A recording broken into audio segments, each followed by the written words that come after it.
I would say it's both things. One is for sure helping and reinforcing the capabilities of the Tunisian state in terms of patrolling and controlling the coasts and the departure points all along Tunisia. And this is a kind of collaboration that has always been in place. The problem is that in the past few months, the control and the ability of the Tunisian authorities to control the coasts has, I would say, has been reduced quite significantly. And then there is a second point, which is Tunisia accepting the repatriation of migrants, which is what the Europeans would really like Tunisia to start doing.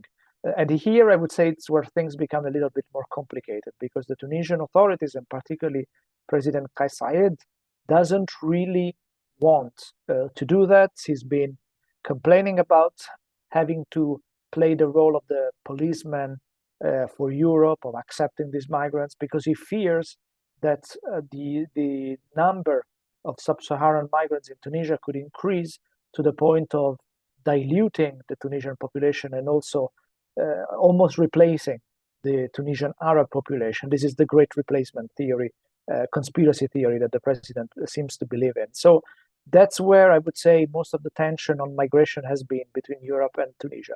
Right now, it looks like Tunisia has accepted that there will be repatriations, but we don't know whether this will actually work, because it could end soon. There could be suspensions and problems and misunderstandings between the two sides.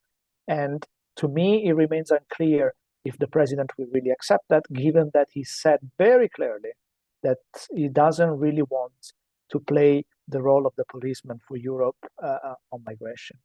أفهم من حديثك أن تونس وقعت تحت ضغط الأزمة الاقتصادية.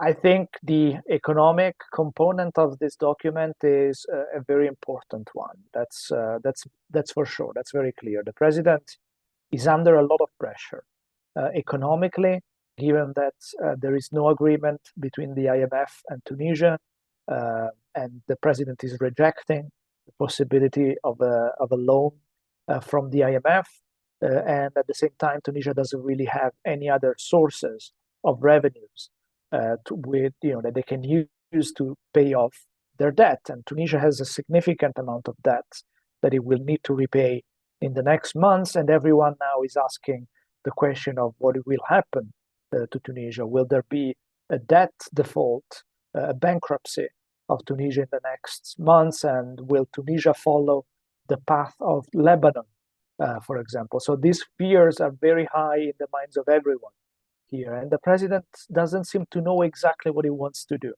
whether he wants to renegotiate a deal with the IMF or he wants a default. And I think the negotiations with the European Union really come into this picture.